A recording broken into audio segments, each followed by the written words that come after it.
So how does criticism actually hurt a marriage? Here we go. Number one, I just said it. It damages the self-esteem of your partner. But when you're criticizing, you're not thinking about their self-worth. You're not thinking about how they see themselves. It's about you winning an argument so that you can be right and they can be wrong. Secondly, it destroys trust in the relationship long term. If you continue to criticize me, then you're teaching me not to trust you with my heart, not to trust you with my mind, not to trust you with my thoughts, not to trust you with my feelings. Why? Because you criticize. And since you criticize and tear down all the things that I think and feel, I'm not going to share these with you. Next, it whittles away intimacy and friendship over time. You're right. We call it the usness.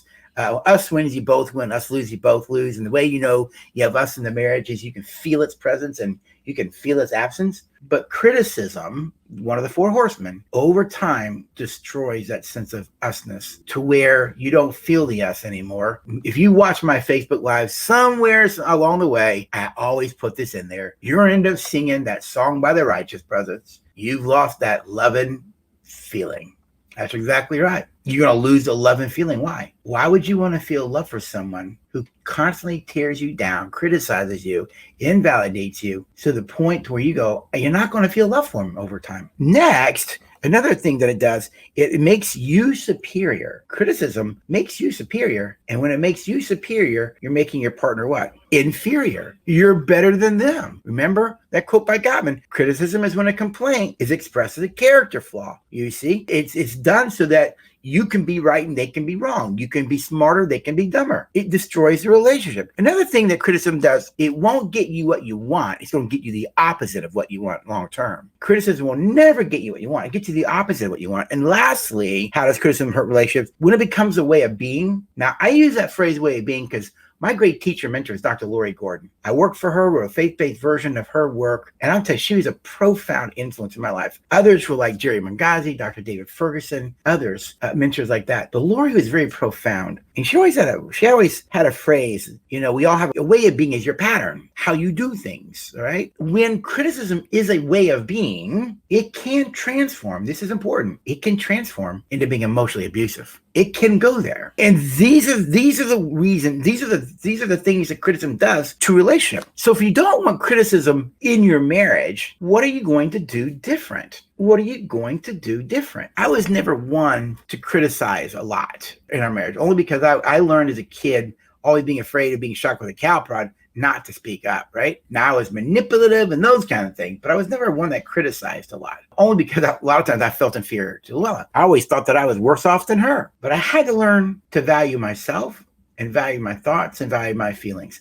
I didn't used to speak up. And so one of the things I had to learn to do was get my voice. I had to own my voice, get my voice and own my voice. Say who you are, Rick.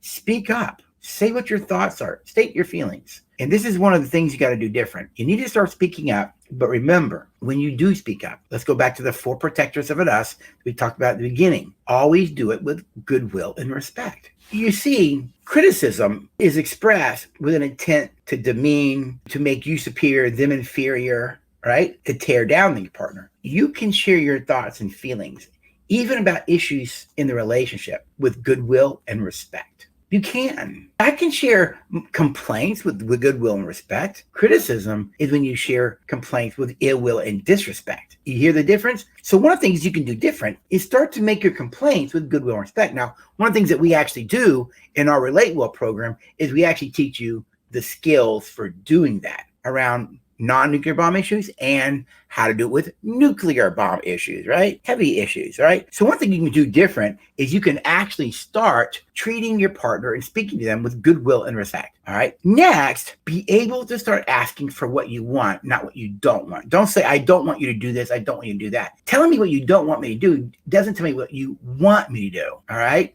Don't interrupt me. Rather than say, don't interrupt me, say, listen, when I'm sharing, what I really prefer is that you hear me out. And then if you have if a thought, I'll listen to yours. You're saying the same thing, but you're asking for what you do want. One of the things you also do different rather than critical is just, ask what you want. Quit complaining about what you don't want. State what you do. Virginia Satir had a tool that she used for confiding. In that tool that she called a temperature reading was what she called a complaint with a request for change. It sounds like this. Hey, I noticed that when I come home from work, you have a tendency to not acknowledge me right away. What I really prefer is when I come home, you give me a hug and a kiss and say hi. That's actually mature. Criticism sounds like this. You don't care about me. All you care about is the house and the kids. When I come home, you don't even acknowledge me. That's all criticism. It ain't gonna get you what you want. Get you more what you don't want. You could use skills like we teach in our daily touch point, Virginia Satir, other people in many places have a skill to how to express yourself in a healthy, mature way. But ask what you want. Don't complain about what you don't want. All right. Next, remember, and this is really important in my mind, that this person you're criticizing is someone you say you love. This is your spouse. This is the person you love. Why would you want to spend time criticizing and tearing down the person you say that you love? Love doesn't do that. So remember, this is the person you love. Also, you can do this as well. Ask yourself how constant criticism will create love for you or for your relationship. How is me being constantly a critical person going to create love for you, yourself, and your marriage? One of the things that Gottman says that you can do is one way to control criticism is what he used. He says, use a soft startup. Soft startup. Rather than immediately angry, move to goodwill and respect. Say, can I share a thought with you?